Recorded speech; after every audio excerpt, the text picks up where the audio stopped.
হুবহু রেস্টুরেন্টের মতো করে পারফেক্ট মোরগ পোলাওয়ের রেসিপিটি আজকে শেয়ার করব। চলুন তাহলে দেখে নিই। এখানে আমি একটা মুরগি নিয়েছি, মুরগিটা 4 টুকরা করে নিয়েছি। আপনারা চাইলে কিন্তু ছোট করে নিতে পারবেন। তো এখানে হাফ কাপ টক দই দিয়ে দিলাম। তারপর এখানে স্বাদ মতো কিছু লবণ দিয়ে দেব।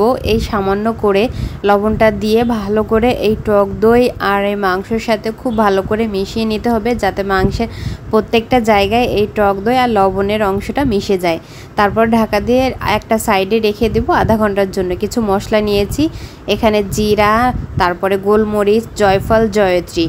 এখানে নিয়েছি কিছু পেঁয়াজ, তারপরে রসুন কুচি। এখানে 3 রকমের বাদাম নিয়েছি। আপনার হাতের কাছে যে বাদাম থাকবে আপনি সেটাই নিতে পারবেন। আরও এখানে কিছু আস্ত মশলা, এলাচ, দারচিনি, লবঙ্গ, তেজপাতা।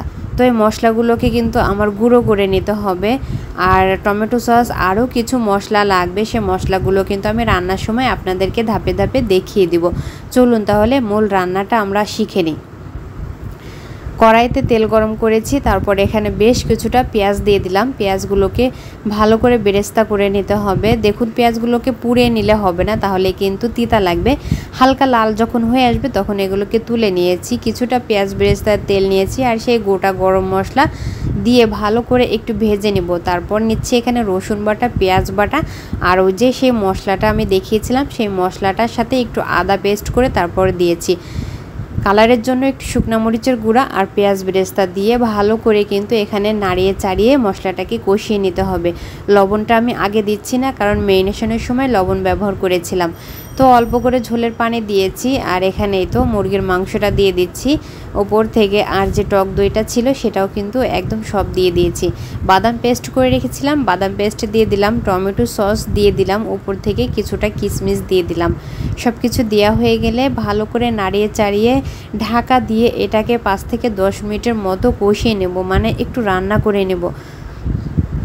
অবশ্যই রান্নার সময় খেয়াল রাখতে হবে, মাঝে মধ্যে নেড়েচেড়ে দিতে হবে, কারণ এখানে বাদাম বাটা, টমেটো সস দেওয়া হয়েছে। এটা দেওয়ার কারণে কিন্তু তলায় একটু লেগে লেগে আসে। তো আমি রান্না করে নিয়েছি, মাংসটা সেদ্ধ হয়ে গেছে, তুলে নিলাম। আর কিছুটা গ্রেভিও এখান থেকে তুলে রেখে দিয়েছি। আবার কিছু আস্ত মশলা দিয়ে দিলাম, তেজপাতা আর এলাচ। আর আগের থেকে চালটা ধুয়ে পানি ঝরিয়ে রেখেছিলাম, সে চালটা দিয়ে দিলাম। এখন ভালো করে এই মশলার সাথে চালটা ভেজে নিব। ভাজতে ভাজতে যখন দেখবেন এই চাল দিয়ে সুন্দর একটা সুঘ্রাণ বের হয়েছে আর নাড়তে গেলেই বোঝা যাবে যে চালটা হালকা হয়ে আসছে, ঠিক তখনই বুঝতে পারবেন যে ভাতটা ভাজা হয়ে গেছে। তো যে পাত্রে আমি এটাকে দমে দিব বা রান্না করব, সে পাত্রে নিয়ে নিলাম চালটা। এখানে নিয়েছি 2.5 কাপ চাল, তাই আমি এখানে 5 কাপ দুধ আর পানি মিশিয়ে ব্যবহার করছি। 2 কাপ দুধ আর 3 কাপ পানি দিয়েছি। স্বাদ মতো লবণ দিয়েছি, পেঁয়াজ বেরেস্তা দিয়েছি, কয়েকটা কাঁচামরিচ দিয়েছি। এই তো রান্না করে নিয়েছি। তারপর এখানে উপর থেকে সেই চিকেনটাকে দিয়ে দিচ্ছি। আর যে মশলাগুলো আমি রেখেছিলাম আলাদা করে, সাইড থেকে সব মশলাগুলো দিয়ে দেব। পানির পরিমাণটা যদি ঠিক থাকে তাহলে আপনাদের ভাতটা রান্না করতেও কিন্তু খুব বেশি সময় লাগবে না, আর অনেক ঝরঝরা হবে। আর এই তো ডিম দিয়ে দিলাম, পেঁয়াজ বেরেস্তা, আর উপর থেকে 2-3 চা চামচের মতো ঘি দিয়েছি। আরও 10 মিনিট এটাকে দমে রাখার পরে দেখুন আমি পরিবেশন করে দিয়েছি। কতটা ঝরঝরা হয়েছে ভাত, আর খেতে তো দারুণ হয়েছিল। তো রেসিপিটি ভালো লাগলে সবাই লাইক, শেয়ার, কমেন্ট করতে ভুলবেন না।